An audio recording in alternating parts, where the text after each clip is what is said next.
अब जयपुर से बड़ी खबर, जहां शिक्षा विभाग से जुड़ी अपडेट आपको बता दें। तबादला सूची को निरस्त किया गया है। माध्यमिक शिक्षा निदेशक ने आदेश जारी किए थे।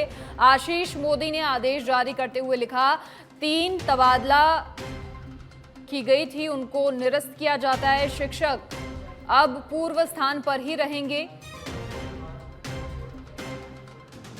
और अगर शिक्षक रिलीव किया गया है तो भी शिक्षक पहले स्थान पर ही ज्वाइन करेंगे।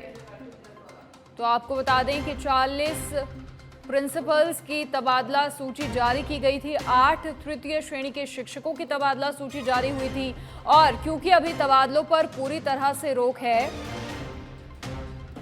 और ऐसे में तबादले कैसे हो गए, इसे लेकर संशय कहीं ना कहीं प्रकट किया जा रहा था और अब शिक्षा विभाग ने निरस्त कर दिया है। ये बड़ी अपडेट फिलहाल आपको बता रहे हैं। जैसे ही वो सूची जारी हुई थी, पहले लगा था फेक लिस्ट है, लेकिन उसके बाद विभाग की ओर से पहले आधिकारिक पुष्टि भी की गई, लेकिन अब तबादला सूची को निरस्त कर दिया गया। पूरी तरीके से तबादलों पर रोक है, बावजूद इसकी लिस्ट निकाली गई, लेकिन अब माध्यमिक शिक्षा निदेशक ने तबादले निरस्त किए हैं और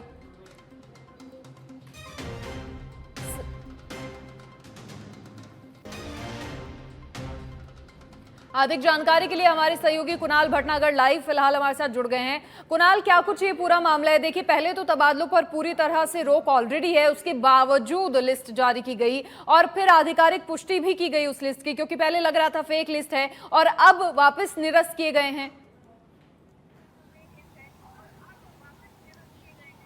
देखिए मनीषा, आपको बता दें कि प्रदेश में अभी जिस तरह से रोक है तबादलों पर, तो लिस्ट जारी की गई माध्यमिक शिक्षा निर्देशक बोर्ड बीकानेर द्वारा। उसके बाद ये लिस्ट जारी करने के बाद लगातार हमने कहा कि जिस तरह से लगातार, क्योंकि तबादलों की मांग की जा रही थी और मांग करने के बावजूद जो है तबादले नहीं किए जा रहे थे और आज 3 लिस्ट जारी हुई और 3 लिस्ट जारी होने के बाद लगातार, क्योंकि स्वर जो है, जो तमाम संगठन है, शिक्षक संगठन है, उनके द्वारा तबादलों खोलने की मांग की जा रही थी, लेकिन तबादले नहीं खोले गए। इस बीच कुछ शिक्षकों के तबादले किए गए, इस चीज का विरोध हुआ और विरोध के परिणाम स्वरूप, क्योंकि सच बेधड़क ने इस मुद्दे को आपने देखा कि अब से कुछ समय पहले हमने उठाया कि तबादलों पर रोक के बावजूद जो है तबादले किए गए कुछ शिक्षकों के, और उपचुनाव से जोड़कर इस पूरे मामले को देखा जा रहा था। जब अब इस मामले को लेकर जो है जब फोन एक दूसरे के पास जाने लगे, तो कहीं ना कहीं शिक्षा जो है आशीष मोदी जो है शिक्षक निर्देशक बीकानेर, उनके द्वारा जो है अब एक आदेश जारी किया गया है और जो तीनों लिस्ट आज जारी की गई हैं,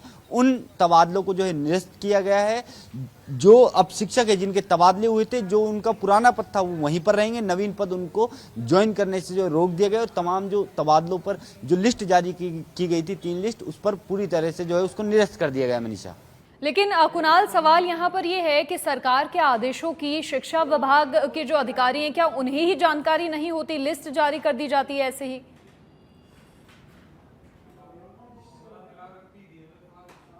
देखिए, आपको बता दें कि लिस्ट जो है, ये जो लिस्ट जारी हुई उसके बाद, क्योंकि कहीं ना कहीं, क्योंकि इसमें भी 2 चीज़ें हैं मनीषा। पहले ये चीज़ देखी गई कि स्थानांतरण के नाम पर जो है डेपुटेशन, आप कह सकते हैं कि डेपुटेशन जो है किया जा रहा था। डेपुटेशन के नाम पर एक शिक्षक को दूसरे स्थान पर ले जाया जा रहा था। ये मुद्दा सच बेधड़क ने भी उठाया था कि अब क्या शिक्षक जो है वो बाबूगिरी करेंगे क्या, क्योंकि राजस्थान में शिक्षकों की अगर हम देखें, स्कूलों में वैसे ही कमी है। इस बीच और क्योंकि आप ये देखिए, जो तमाम शिक्षक संगठन हैं उनके द्वारा थर्ड ग्रेड भर्ती, जो थर्ड ग्रेड शिक्षक हैं, उनके तबादले की मांग लंबे समय से की जा रही है। इस बीच आपके द्वारा कुछ शिक्षकों के जो है तबादले कर दिए गए। अगर आप इस लिस्ट को मनीषा, जो 3 लिस्ट जारी हुई थी, अगर आप उसको गौर से देखेंगे तो उस लिस्ट में आप ये देखिए, जिन क्षेत्रों में उपचुनाव होने वाले हैं, जैसा कि उदाहरण देता हूँ दौसा, उन क्षेत्रों में जो है तबादलों की जो शिक्षक गए हैं, उनका जो नवीन पद है दौसा दिया गया है, मतलब कह सकते हैं गृह जिला दिया गया है। तो इस बीच इस लिस्ट को लेकर यही कानाफूसी हो रही थी कि कहीं ना कहीं उपचुनाव के मद्देनजर सरकार ने ये जो शिक्षा विभाग है उसने ये लिस्ट जारी की है और इस मुद्दे को हमने प्रमुखता से भी उठाया और हमने बताया कि किस तरह से जब ये लिस्ट जारी, क्योंकि तबादलों पर रोक के बावजूद लिस्ट जारी हो जाती है, तो ये अपने आप में कई सवाल जो है खड़े करता है और इसी का परिणाम ये रहा कि मनीषा, आप ये देखिए कि लिस्ट जारी हुई और कुछ देर बाद ही जो निर्देशक महोदय आशीष मोदी, उनके द्वारा तीनों लिस्टों को निरस्त करने के आदेश दे दिए गए हैं। चलिए कुणाल, फिलहाल बहुत शुक्रिया तमाम जानकारी साझा करने के लिए आपका।